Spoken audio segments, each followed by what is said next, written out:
Welcome to Guide Guru. We hope this video helps. You start with the essentials. Sign into your Roblox account on your phone and make sure the card code is visible.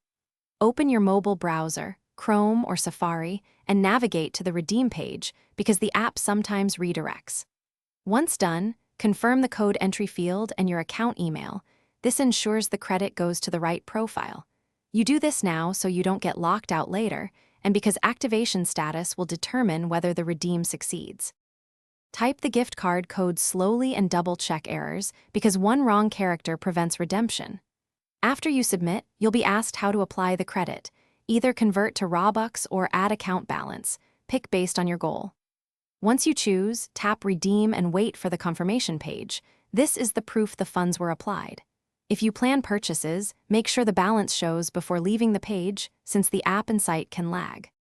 Complete your purchase by selecting Roblox balance at checkout, then confirm the final price so you don't overspend.